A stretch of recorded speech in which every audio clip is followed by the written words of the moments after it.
नमस्कार दोस्तों, मैं संजय शिंदे एक और वीडियो के साथ आपके समक्ष उपस्थित हूँ। आज हम कक्षा 9वीं का एक अध्याय देखने जा रहे हैं जिसका शीर्षक है प्रेमचंद के फटे जूते। तो चलिए हम शुरू करते हैं इस अध्याय को। यह एक व्यंग्य रचना है और इसके लेखक हैं हरिशंकर परसाई जी। सबसे पहले हम हरिशंकर परसाई जी का जीवन परिचय देख लेते हैं। हरिशंकर परसाई का जन्म सन 1922 में मध्य प्रदेश के होशंगाबाद जिले के जमानी गांव में हुआ। नागपुर विश्वविद्यालय से एमए करने के बाद कुछ दिनों तक अध्यापन किया। सन 1947 से स्वतंत्र लेखन करने लगे। जबलपुर से वसुधा नामक पत्रिका निकाली जिसकी हिंदी संसार में काफ़ी सराहना हुई। सन 1995 में उनका निधन हो गया। हिंदी के व्यंग्य लेखकों में उनका नाम अग्रणी है।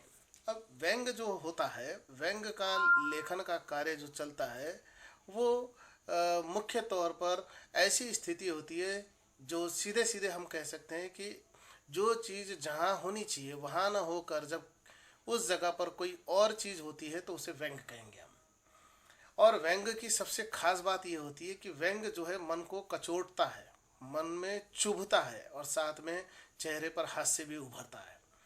परसाई जी की कृतियों में हंसते हैं, रोते हैं, जैसे उनके दिन फिरे ये कहानी संग्रह हैं, रानी नागफनी की कहानी, तट की खोज उपन्यास है ये इनके, तब की बात और थी, भूत के पांव पीछे, बेईमानी की परत, पगडंडियों का जमाना, सदाचार का तावीज, शिकायत मुझे भी है और अंत में ये सारे इनके निबंध संग्रह हैं।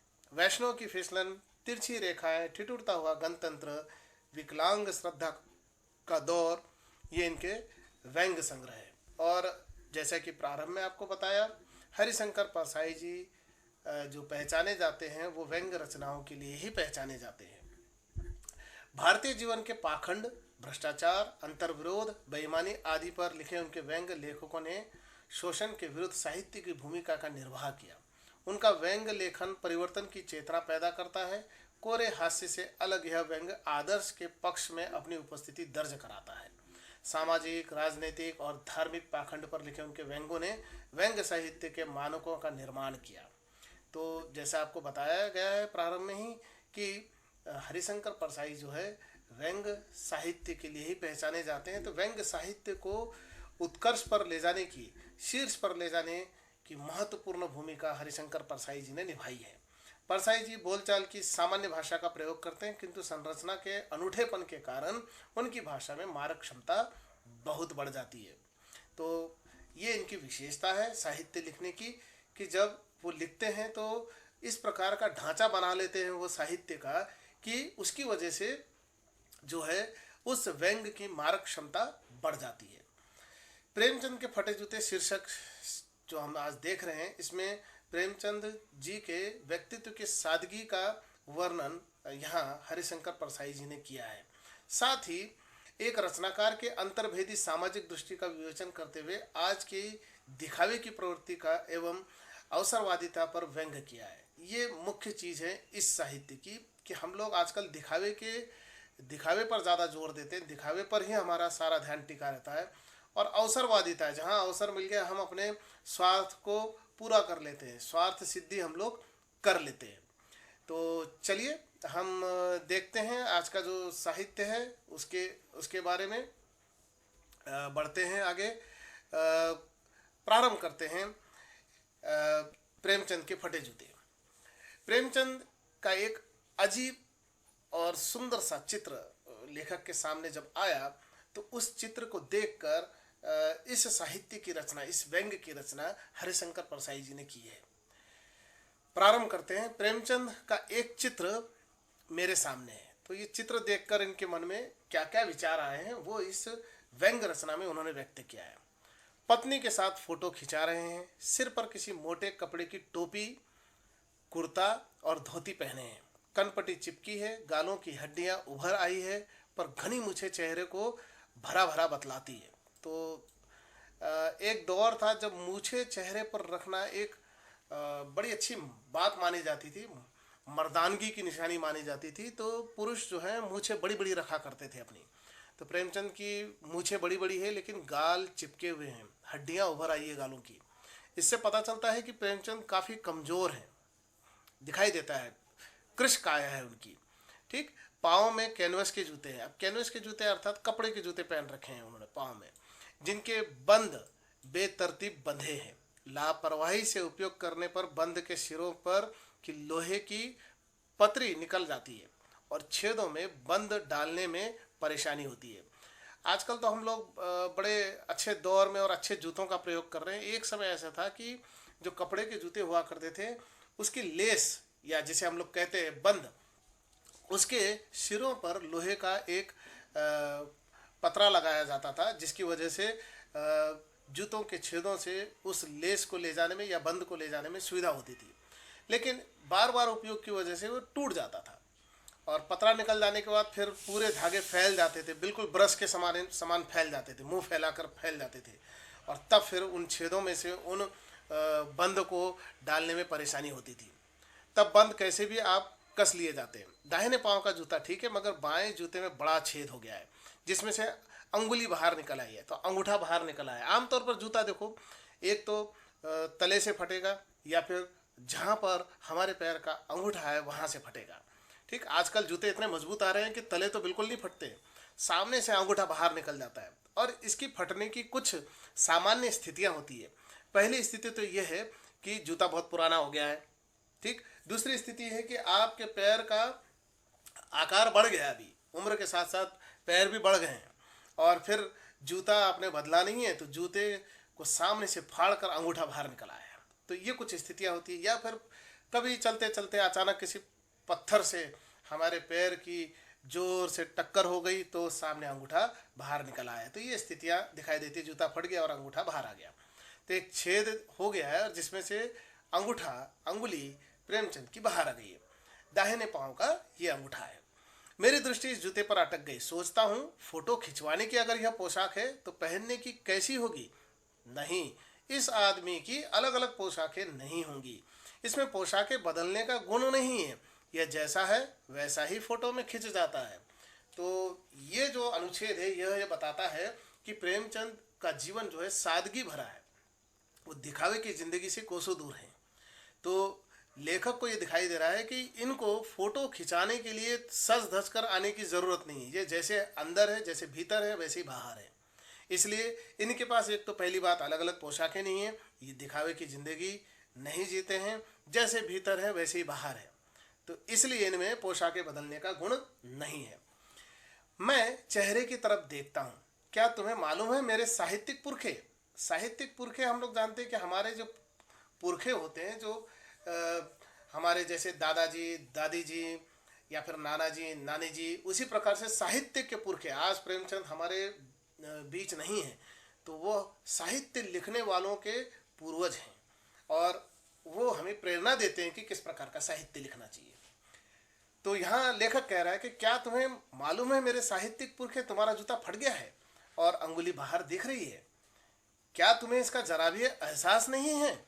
जरा लज्जा संकोच या झेप नहीं है तो आपका अंगूठा बाहर निकल जाए। अगर हम लोग देखते हैं कि अगर हम बच्चे हैं तब तक ठीक है, लेकिन बड़े हो जाने के बाद ये एहसास ज़्यादा होता है कि अगर कपड़े फटे हुए हैं कहीं से और हम फिर उससे बचते हैं, संकोच मन में पैदा हो जाता है, उस चीज़ को छुपाने की कोशिश करते हैं। कभी कभी हमने देखा है कि बच्चों की जो कमीज़ है उसका अगर बटन टूट जाए तो बार बार बच्चे उसको हाथ से छुपाने की कोशिश करते हैं।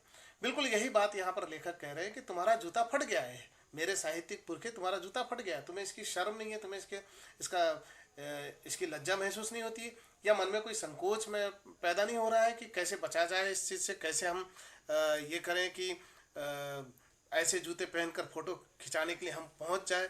तो ये सारी चीज़ों का जिक्र यहाँ पर किया है लेखक ने। क्या तुम इतना भी नहीं जानते कि धोती को थोड़ा नीचे खींच लेने से अंगुली ढक सकती है? तो फोटो खिंचाते समय तुम इतना कर सकते थे कि थोड़ा धोती नीचे खींच लेते और फिर बाद में अपना अंगूठा जो है जो बाहर निकला है उसको कपड़े से ढक देते।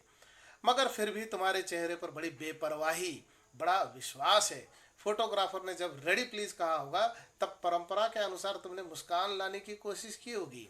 आमतौर पर ऐसी होता है। आजकल हम लोग तो देखो ची बोलते हैं, भाई ची तो हंसो, पहले कहा जाता था हंसिए, फिर बाद में आ गया रेडी प्लीज।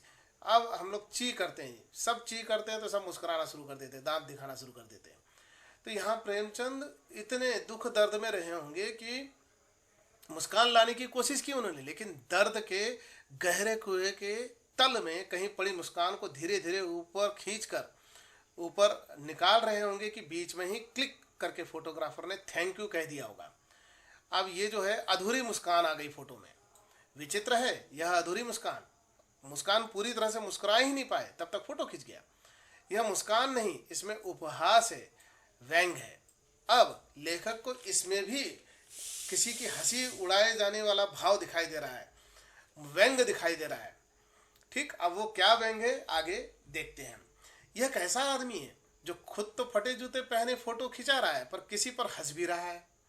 फोटो ही खिंचाना था तो ठीक के जूते पहन लेते या न खिंचाते, फोटो न खिंचाने से क्या बिगड़ता था। शायद पत्नी का आग्रह रहा हो और तुम अच्छा चल भाई कहकर बैठ गए होंगे, मगर यह कितनी बड़ी ट्रेजेडी है। ट्रेजेडी अंग्रेजी शब्द है जिसका अर्थ है दुख, तकलीफ, कि आदमी के पास फोटो खिंचाने को भी जूता ना हो। मैं तुम्हारी यह फोटो देखते देखते तुम्हारे क्लेश को अपने भीतर महसूस करके जैसे रो पड़ना चाहता हूँ, मगर तुम्हारी आंखों का यह तीखा दर्द भरा व्यंग मुझे एकदम रोक देता है। आजकल तो हम लोग एकदम क्या करते हैं कि भाई ले लिया मोबाइल हाथ में और खींच ली फटाफट फोटो, न जाने कितने फोटो खींच लेते हैं, बाद में हम लोग उसे देखते भी नहीं हैं।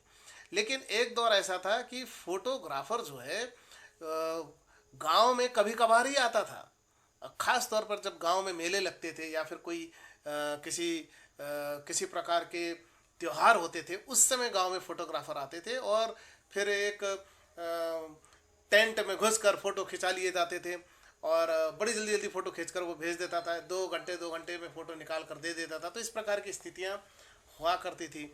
और ऐसे में जब फोटो खिंचाने के लिए लोग पहुंचते थे तो बड़े सज धज कर पहुंचते थे, जीवन भर वो फोटो दिखाई देगा ये उनको पता था, इसलिए बड़े सज धज कर पहुंचते थे।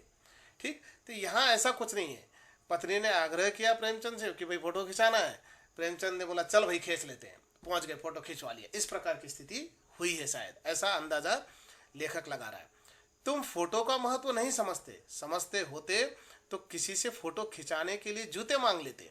हम लोग देखते हैं कि पुराने दौर में फोटोग्राफर ही कंघी, जूते, कपड़े रखता था अपने स्टूडियो में, और लोग आते थे वहाँ आकर कोट पहन लिया, जूते पहन लिया, अच्छी सी कंघी कर ली, पाउडर वगैरह लगा लिया और सज धज कर फोटो खिंचा लिया। तो प्रेमचंद इस चीज़ को ज़्यादा मानते नहीं हैं, फोटो के महत्व को समझते ही नहीं प्रेमचंद। ठीक है, जूते मांगकर फोटो खिंचा सकते थे लेकिन ऐसा उन्होंने नहीं किया। लोग तो मांगे के कोट से वर दिखाई करते हैं। अब ये देखिए, अब दूल्हा जो है उसको देखने के लिए जब लोग पहुंचते हैं तो वर दिखाई कहते हैं इसे। दूल्हे को देखने के लिए पहुंचे तो दूल्हा क्या करता है, दूसरों के कोट वगैरह पहनकर बैठ जाता था। आजकल ये सारी चीज़ें सामान्य हो गई है। ठीक, लेकिन उस दौर में कोट पहनना मतलब बहुत प्रतिष्ठा वाली बात, बहुत महंगी चीज़ें मानी जाती थी। इस प्रकार के कपड़े पहनना लोग सिर्फ सोच पाते थे उस बारे में, लेकिन दूल्हा जो है वो कैसे न कैसे कोट का बंदोबस्त कर लेता था। तो लोग उसी चीज़ को लेखक कह रहे हैं कि दूल्हा जो है वो मांगे के कोट पहनकर जो है अपनी शादी में बैठ गया है और मांगे की मोटर से बारात निकालते हैं। आजकल तो सुविधाएं उपलब्ध है, किराए से मोटर ले ली, मोटर कार ले ली आपने और उसमें अपनी बारात निकाल ली और फिर बाद में शादी वगैरह करवा ली। और आजकल सारी सुविधाएं उपलब्ध है, किराए से सारी चीज़ें मिल जाती। लेकिन वो दौर ऐसा था कि किराए से चीज़ें बहुत कम मिलती थी, तो फिर किसी दोस्त के पास है क्या, किसी रिश्तेदार के पास है क्या कोट, इस प्रकार से कोट मांग लिया और फोटो खिंचा लिया। तो ये चलता था। फोटो खिंचाने के लिए तो बीवी तक मांग ली जाती है, और कुछ महान हस्तियां, कुछ महान लोग तो ऐसे होते थे कि बीवी तक खड़ी कर देते थे बाजू में और खींच लेते थे फोटो, और फिर बाद में इस प्रकार की फोटो दिखाते फिरते थे। तुमसे जूते ही मांगते नहीं बने।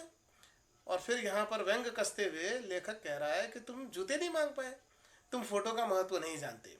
लोग तो इत्र चुपड़ कर फोटो खिंचाते हैं। अब पाउडर लगा लिया ठीक है, लेकिन सेंट वगैरह मार लिया ऐसे बगल में, वो फोटो पे थोड़ी दिखने वाला है, लेकिन फिर भी लोग इस प्रकार से तैयार होते हैं, फोटो खिंचाते हैं जिसमें फोटो में खुशबू आ जाए।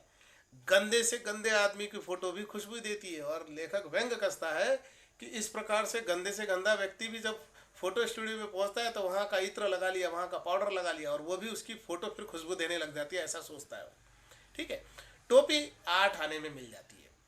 अब देखिए ये जो है हम लोग आने वाली जो बात है, 1 आना, 2 आना, 3 आना, आजकल हम लोग आने का प्रयोग नहीं करते, लेकिन फिर भी हम लोग कुछ पैसों को आने के रूप में बोलते हैं। जैसे 4 आना, 8 आना, 12 आना, 16 आना। तो 4 आना मतलब 25 पैसे, 8 आना मतलब 50 पैसे, ठीक, 12 आना मतलब आपके 75 पैसे, और 16 आने मतलब 1 रुपया। इससे मुहावरा भी बना है, 16 आने सच्ची बात। ठीक, तो इस प्रकार से उस समय 1 रुपया बहुत मायने रखता था। ठीक है, तो टोपी 8 आने में आती थी। अब 8 आने, ठीक, 4 आने, 8 आने, 12 आने मतलब 50 पैसे में टोपी आ जाती थी। और जूते जो है उस जमाने में भी 5 रुपए से कम में क्या मिलते होंगे। तो आज भी हम लोग देखते हैं कि टोपियाँ सस्ती है और जूते महंगे। टोपी बहुत हो गई, 100-200 रुपये में आ जाती है, और जूते जो है फिर 1000, 1200-1500 के जूते मिलते हैं आजकल। और थोड़े अच्छे लेने जाओ तो 2-2, 3-3, 10-10, 20-20 हज़ार तक जूतों की कीमत जाती है। तो आज भी जूते टोपी से महंगी है। लेकिन सबसे मज़ेदार बात यह है, टोपी जो है वो प्रतिष्ठा, इज्जत का प्रतीक माना जाता है। ये खास बात है। जूता हमेशा टोपी से कीमती रहा है, हमेशा जो है, ये आज भी यही स्थिति है। अब तो जूते की कीमत और बढ़ गई है, और एक जूते पर 2500 टोपियां निछावर होती है। अब ये जो है इसमें व्यंग्य देखिए आप, कि अगर एक जूता आप खरीद लेते हैं महंगा सा, तो उसमें 25 टोपियां आ जाए तो निछावर हो जाएंगी 25 टोपियां। इस प्रकार से व्यंग्य कस रहा है लेखक। तुम भी जूते और टोपी के अनुपातिक मूल्य के मारे हुए थे।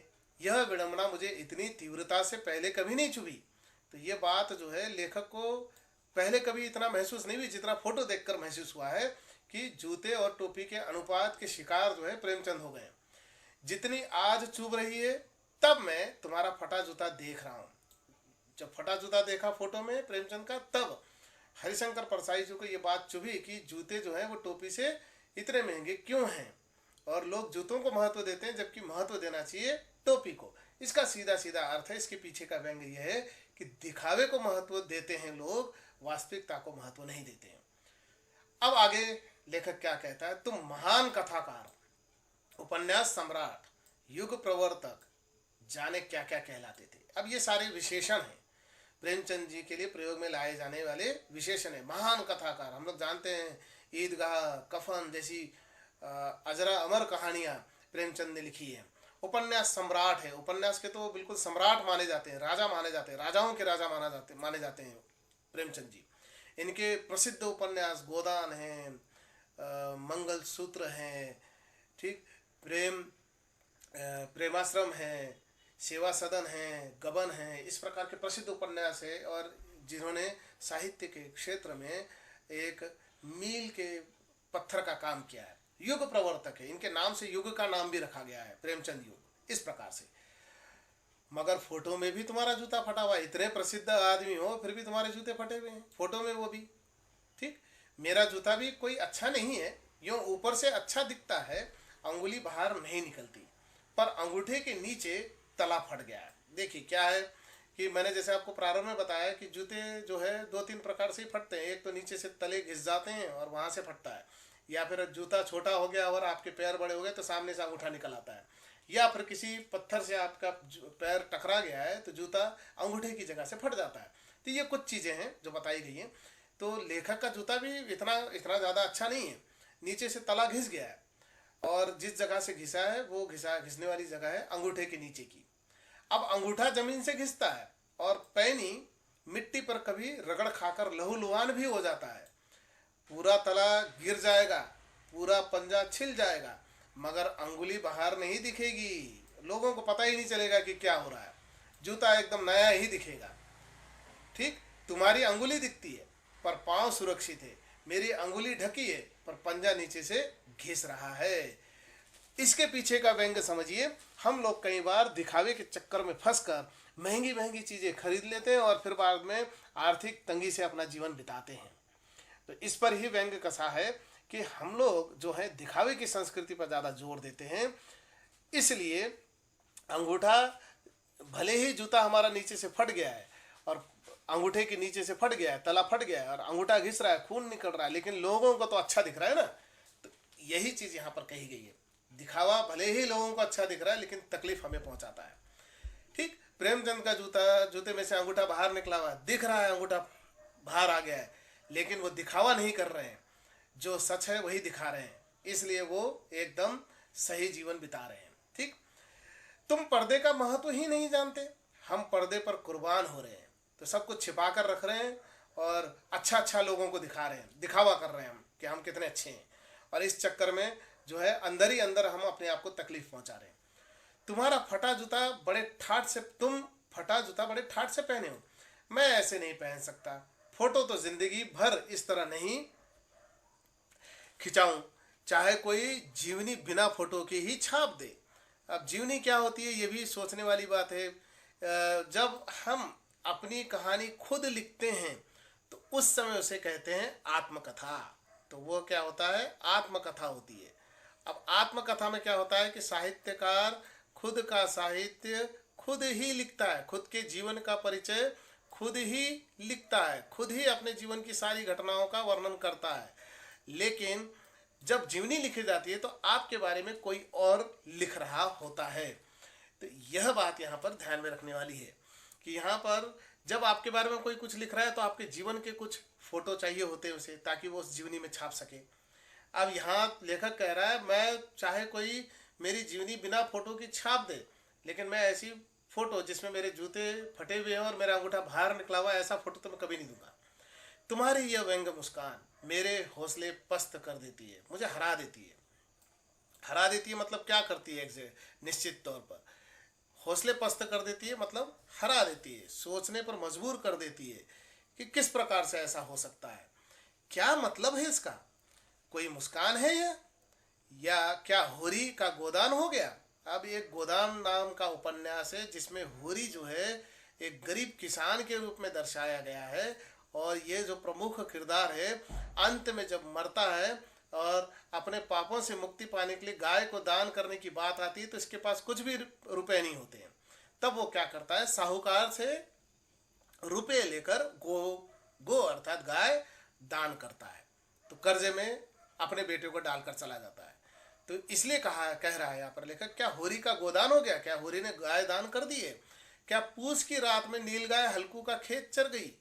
तो ये जो पूस की रात है एक कहानी है, इस कहानी में जो है रखवाली करने वाले जो हल्कू हैं उनके खेत को नील गाय खाकर चली गई है क्या, इस प्रकार से प्रश्न पूछ रहे, जिसकी वजह से तुम मुस्कुरा रहे हो। क्या सुजान भगत का लड़का मर गया क्योंकि डॉक्टर क्लब छोड़कर नहीं आ सकते, ये भी एक कहानी से ली गई बात है। सुजान भगत जिसका मुख्य किरदार है, और फिर उसका जिक्र करते हुए कह रहे हैं कि उनका लड़का मर गया है और डॉक्टर वहाँ उनको वहाँ नहीं आ पाया है। नहीं, मुझे लगता है माधो औरत के कफन के चंदे की शराब पी गया। ये एक कफन नाम की कहानी है जो कि अजरा अमर कहानी है प्रेमचंद की, जिसने प्रेमचंद का नाम कहानियों में अमर कर दिया। इसमें जो है माधव जो है उसकी पत्नी मरने पर उसके अंतिम संस्कार करने के लिए माधव के पास रुपये नहीं होते, तब फिर वो जो है गांव के लोगों से चंदा लेता है, गांव के लोग उसे चंदा देते हैं, और जब वो कफन लेने के लिए निकलते हैं तो ये कई दिनों से भूखे होते हैं, और इनको एक होटल लगता है रास्ते में, और वहाँ फिर उस होटल को देखकर माधव अपने पिताजी के साथ है और दोनों भूखे हैं कई दिनों से, तो उनको खाने की इच्छा उनके मन में पैदा हो जाती है, और वहाँ बैठ जाते हैं और खाना खाते खाते फिर वो शराब भी पी लेते हैं और सारे चंदे के पैसे खर्च कर देते हैं, और फिर बाद में चिंता में पड़ जाते हैं कि अब जो है पत्नी का अंतिम संस्कार कैसे करें। आगे लेखक क्या कह रहा है, मैं तुम्हारा जूता फिर देखता हूँ, कैसे फट गया यह, मेरी जनता के लेखक, हे लेखक तुम्हारा ये जूता कैसे फटा होगा, क्या बहुत चक्कर काटते रहे, क्या तुमने बहुत चक्कर काटे हैं, क्या बनिए के तकादे से बचने के लिए मील 2 मील का चक्कर लगाकर घर लौटते रहे। अब ये चक्कर कहाँ लगा रहे हैं कि तुमने किसी किराने वाले दुकानदार से अर्थात बनिए से, किराना की दुकान से उधार में सामान ले लिया है, और फिर बनिया जो है मतलब किराना दुकान का मालिक तुमसे पैसे मांग रहा है, और इस चक्कर में तुम किराना दुकान से बचकर 2-3 किलोमीटर घूम कर अपने घर जा रहे हो, इस चक्कर में तुम्हारे जूते फट गए हैं क्या। चक्कर लगाने से जूता फटता नहीं है। फिर बाद में लेखक सोचता है कि नहीं, ऐसा नहीं हो सकता, हम जब कहीं घूमते हैं चलते हैं तो जूता चल चल कर घिसता है, फटता नहीं है। वही बात यहाँ पर है, चक्कर लगाने से जूता फटता नहीं है, घिस जाता है। और एक प्रसिद्ध कवि की पंक्तियां यहाँ पर लेखक सामने रख रहा है। कुंभन दास का जूता भी फतेहपुर सीकरी जाने आने में घिस गया था। अब ये कुंभन दास की कथा भी बड़ी मजेदार है। ये जो फतेहपुर के राजा थे, उन्होंने घोषणा की कि जो अच्छी कविताएं बताएगा, सुनाएगा, उसे 1 लाख स्वर्ण मुद्राएं दूंगा। अब जो कुंभन दास कवि थे वो उनके पास चले गए, उन्होंने कविता सुनाई। कविता सुनाने के बाद राजा ने घोषणा कर दी कि इन्हें 1 लाख स्वर्ण मुद्राएं दी जाए। घोषणा कर दी और फिर बाद में अपने मंत्री से कहा कि इसे दे देना। मंत्री ने कहा भाई कि कल आ जाओ, तुम्हें कल दे देंगे हम। इस प्रकार से महीनों चक्कर लगाने के बाद भी मंत्री ने कुछ पैसे दिए ही नहीं। और फिर बाद में उसे पछतावा होने लगा कि मैं इन चक्कर में क्यों पड़ गया हूँ मैं। और फिर बड़ा दुख भी हुआ उन्हें बड़ा पछतावा हुआ। उसने कहा, आवत जात पढ़ैया घिस गई, बिसर गयो हरि नाम। क्या कह रहे हैं देखो कुंभन दास कि फतेहपुर सीकरी, उनके गांव से फतेहपुर सीकरी में चक्कर लगा आने जाने में ही जो है उनकी पनहिया अर्थात चप्पलें घिस गई हैं और इस चक्कर में भगवान का नाम लेना भी भूल गए। और ऐसे बुलाकर देने वालों के लिए कहा था, जिनके देखे दुख उपजत है तिनको करबो परे सलाम। ऐसे लोग जो तुम्हें सिर्फ आश्वासन देते हैं, तुम्हें सिर्फ भरोसा दिलाते हैं कि मैं तुम्हारी मदद कर दूंगा, ऐसे लोगों से दूर ही रहना चाहिए। जिनके देखने से दुख पैदा होता है उनको दूर से ही सलाम कर देना चाहिए। चलने से जूता घिसता है, फटता नहीं। तुम्हारा जूता कैसे फट गया? फिर सवाल लेखक के मन में पैदा होता है। मुझे लगता है तुम किसी सख्त चीज को ठोकर मारते रहे हो। देखिए, ये मैंने आपको प्रारंभ में ही बताया था कि जूता फटने की स्थिति क्या हो सकती है कि किसी पत्थर को तुमने ठोकर मार दी और फिर तुम्हारा जूता फट गया। कोई ऐसी चीज जो परत पर परत सदियों से जम गई है, उसे शायद तुमने ठोकर मार कर अपना जूता फाड़ लिया। अब इस व्यंग को समझिए। समाज की कुरीतियां, समाज की बुराइयां, समाज की ऐसी चीजें जिनको आसानी से दूर नहीं किया जा सकता, ऐसी चीजों को प्रेमचंद ठोकर मारते रहे। अब यहाँ पर व्यंग है, ऐसी चीजों को बार बार ठोकर मारते रहे और जिसकी वजह से क्या हो गया, उनका जूता फट गया। कोई टीला जो रास्ते पर खड़ा हो गया था, उस पर तुमने अपना जूता आजमाया। अब टीला जो है, टीला एक पत्थर हो सकता है, लेकिन यहाँ प्रतीक के तौर पर है। टीला जो है वो समस्या है, परेशानी है, ठीक। और इन परेशानियों को, इन कठिनाइयों को तुमने अपने जूते से दूर ठोकर मारकर दूर भगाया है। इस चक्कर में तुम्हारा जूता फट गया है। तुम उसे बचाकर उसके बगल से भी तो निकल सकते थे। आमतौर पर मध्यम वर्गीय आम आदमी क्या करता है, समस्याओं से बचकर निकलना चाहता है। तो प्रेमचंद भी यही कर सकते थे, लेकिन उस समस्या से, उस परेशानी से उठकर उस कठिनाई को इन्होंने ठोकर मारी और इस चक्कर में जूता फट गया, ऐसा लेखक कह रहा है, ठीक। तो उसके बगल से तुम निकल सकते थे। यहाँ टीला प्रतीक है किसका? समस्या का, परेशानी का, कठिनाइयों का प्रतीक है, समाज की बुराइयों का प्रतीक है। टीलों से समझौता भी तो हो जाता है और कई बार हम लोग दैनिक जीवन में ऐसे ही करते हैं, परेशानियों से समझौता कर लेते हैं। सभी नदियां पहाड़ थोड़े ही फोड़ती है, कोई रास्ता बदल कर, घूम कर भी तो चली जाती है। तो यहाँ एक उदाहरण दिया है कि नदियाँ जब बहती है, बीच में अगर कोई पत्थर आ गया, बड़ा पत्थर आ गया, बड़ा पहाड़ आ गया, तो उसके बाजू से निकल जाती नदी।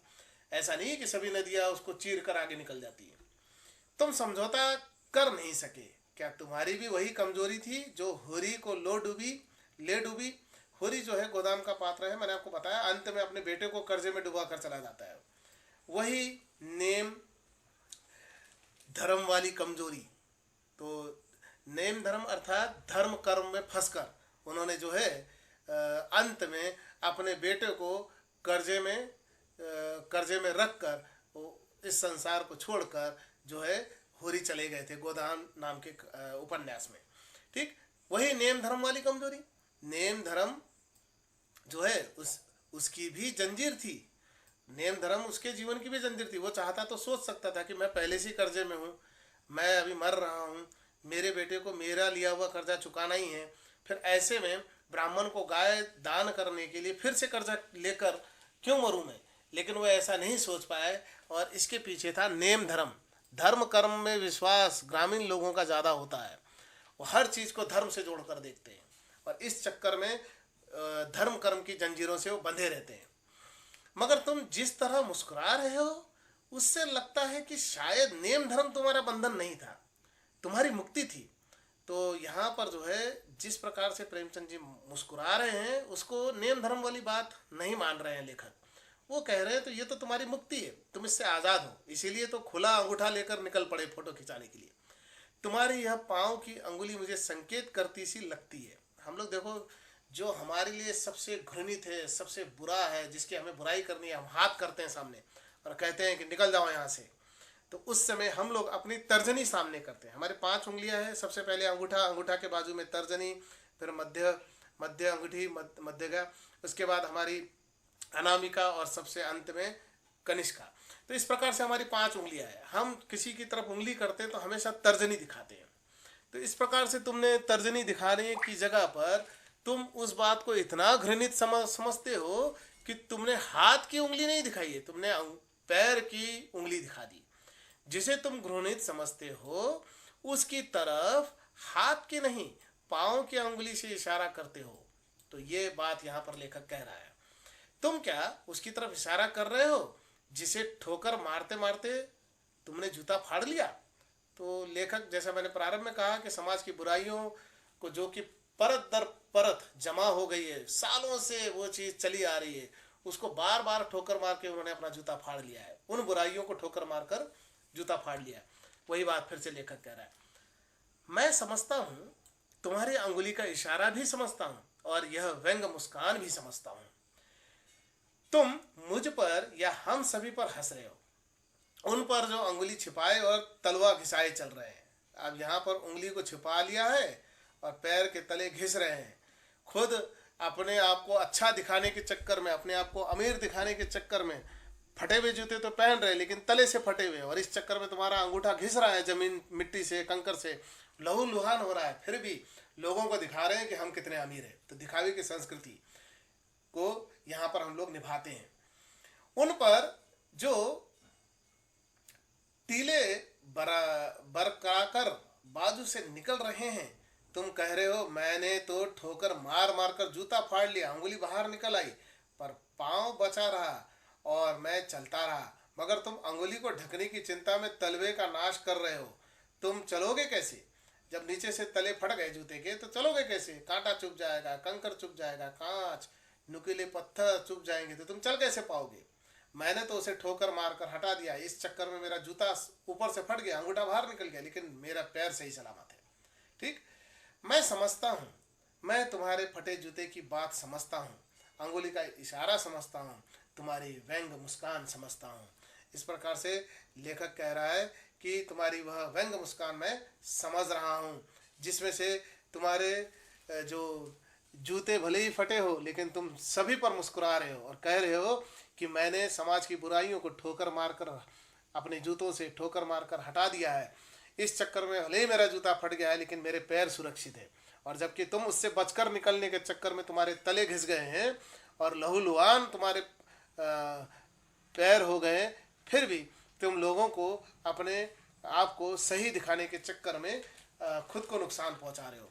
इस प्रकार से बात यहाँ पर लेखक कह रहा है। ये प्रेमचंद का वही तस्वीर है जिसे देखकर यह पूरी व्यंग रचना लेखक ने की है। यहाँ पर जूते फटे हुए आपको दिखाई दे रहे हैं। इससे पहले वाले चित्र में भी मैंने आपको दिखाया था कि ये देखिए किस प्रकार से जूते यहाँ पर फटे हुए हैं, और यह प्रेमचंद की व्यंग मुस्कान है जो अधूरी रह गई फोटो में।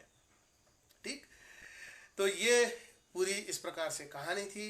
लेखक ने बड़े ही व्यंग भरे शब्दों में समाज की बुराइयों, दिखावे की संस्कृति और बड़प्पन वाली संस्कृति, अपने आप को ग्रेट, महान दिखाने की संस्कृति का यहाँ पर पर्दाफाश किया है। चलिए यहाँ रुकते हैं हम। आप सभी का धन्यवाद। मिलते हैं एक और वीडियो के साथ। धन्यवाद।